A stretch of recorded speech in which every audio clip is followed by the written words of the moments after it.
नवरात्र के 9 दिन city news पर खास प्रस्तुति रहेगी। और कल से जैसा कि पहली पूजा शुरू है तो पूरे मुंगेर ही नहीं, बेगूसराय, लखीसराय, खगड़िया, जमुई के भी श्रद्धालु इस भारत के 52 शक्तिपीठों में से एक चंडिका स्थान के प्रांगण में आते हैं और मां के नेत्र पर जलार्पण करते हैं। लेकिन इस बार जलार्पण की कई विशेष व्यवस्था की गई है।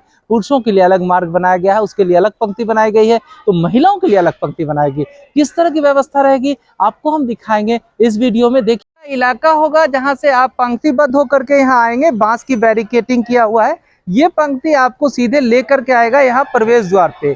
यहाँ पे आपको प्रवेश करना है। ये इधर प्रवेश करने के लिए यहाँ पे आप आएंगे और यहाँ से आप अंदर प्रवेश करेंगे। अंदर दिखाएंगे प्रवेश करने के बाद किस तरह का व्यवस्था है। हालांकि आप अंदर की क्या गर्भगृह की व्यवस्था वो आपको दिखाता हूं। वाला जो लगा हुआ एरिया उससे आप अंदर आएंगे तो यहाँ इलाका आपको प्रवेश का मिलेगा। गर्भगृह के लिए यहाँ प्रवेश है, लेकिन यहाँ पर गर्भगृह में यहाँ पे आपका अर्घा लगा हुआ है। और अर्घा के लिए जो देखिए किस तरह से काम चल रहा है, यहाँ पे आपको दिखाऊं कि यहाँ पूरा अभी व्यवस्था बनाई जा रही है। जो श्रद्धालु आएंगे उनके सुविधा के लिए अर्घा सिस्टम के लिए क्या रहेगा यहाँ पर व्यवस्था। आप इधर आइएगा, थोड़ा हम बात करना चाहेंगे। देखिए, यहाँ माता रानी का ये नेत्र है। इनके दर्शन मात्र से ही लोगों की पीड़ा कम हो जाती है, उनकी मनोवांछित इच्छा पूरी होती है। इस वर्ष नवरात्रा में क्या व्यवस्था रखें, कैसे लोग आएंगे? इस बार अर्घा सिस्टम में भी बदलाव किया गया है। इस बार मजबूत अर्घा को भी बनवाया जा रहा है, स्टील का। उसमें क्या है कि मजबूत अर्घा रहेगा तो जल जो है सुविधाजनक रूप से यहाँ आएगी, अभिषेक होके फिर बाहर इधर से निकलेगा। अच्छा जी। तो जो पंक्ति में आएंगे एक एक करके, महिला अलग रहेगा, पुरुष अलग रहेगा, पुरुष या महिला दोनों साथ रहेंगे? नहीं, महिला आएंगे मेन रोड से, मेन गेट से आएंगे महिला, और पुरुष आएंगे बैक गेट से। जिस तरफ से आप देखिए बांस बल्ला वाला, उधर से आएंगे। क्या नाम है आपका? अमोद कुमार नाम हुआ। हम मुख्य सेवादार हैं शक्तिपीठ चंडिका स्थान। देखिए, अमोद कुमार है मुख्य सेवादार मां चंडिका स्थान शक्तिपीठ का। भारत के 52 शक्तिपीठों में से एक मुंगेर का यह शक्तिपीठ है चंडिका स्थान, जहाँ नेत्र की पूजा होती है।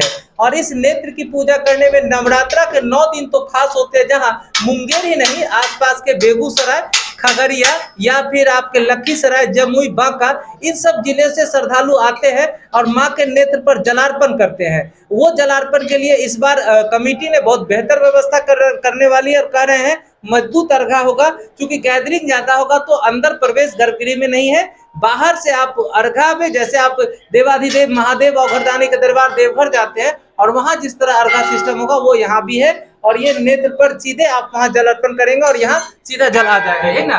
बेहद सुविधाजनक से जल यहाँ पे आएगा। तो चलिए, इस नवरात्रा में बने रहिए। हम अभी आपको दिखाएं चंडिका स्थान में किस तरह व्यवस्था रही है, और आगे भी हम आपको अलग अलग मंदिरों के दर्शन कराएंगे और वहां बताएंगे किस तरह पर कहां पर कैसी व्यवस्था है। फिलहाल आप सभी लोग जो मुंगेर के हैं, मुंगेर से बाहर के हैं, उनके लिए ये जानकारी है कि अगर आप पहली पूजा से, आपको मान लिया है पहली पूजा से 9वीं पूजा तक जब आप आएंगे तो यहाँ चंडिका स्थान में किस तरह की व्यवस्था रहेगी। और श्रद्धालुओं के लिए विशेष रूप से जो उनको सुरक्षा के लिए सीसीटीवी कैमरे भी संधारित किए गए हैं। 16 सीसीटीवी कैमरे लगाएंगे जो यहाँ पर जो श्रद्धालु आएंगे उनके सुरक्षा के लिए। तो एक सुविधा और भी यहाँ वृद्धि हुआ है, जैसे कि आप लोग अनाउंस सुनते होंगे, जो ध्वनि विस्तारक यंत्र के माध्यम से आप आवाज सुनते होंगे कि दान पेटी के सामने कृपया भीड़ ना लगाएं। तो आप चंडिका स्थान में अगर आएंगे तो दान पेटी की जरूरत आपको शायद ना पड़े, क्योंकि यहाँ डिजिटल इंडिया की एक झलक QR कोड देखने को मिलेगा, जिसको स्कैन करके आप पेमेंट कर सकते हैं। ये आपको शक्तिपीठ मां चंडिका स्थान का जो बैंक से जो ट्रांजेक्शन या उनसे जो टाई अप है, वो उनका खाता से ये लिंकेड है। तो अब भावनाएं वही है, लेकिन अब बदला है थोड़ा नियम, और उस नियम से आप आकर के QR कोड का ये बोर्ड लगाया गया है और अभी लगाया ही जा रहा है। तो QR कोड स्कैन करेंगे। और साथ ही साथ एक बड़ी बात है, अगर आप गुप्त दान देना चाहते हैं तो उसके लिए एक बेहतर विकल्प है। इस वर्ष नवरात्रा में आपको देखने को मिलेगी, जहां पंक्ति के लिए आपको पुरुष और महिला, और किस तरह से अर्घा सिस्टम है उसी तरह से अगर आप दान देना चाहते हैं तो QR कोड को स्कैन भी कर सकते हैं।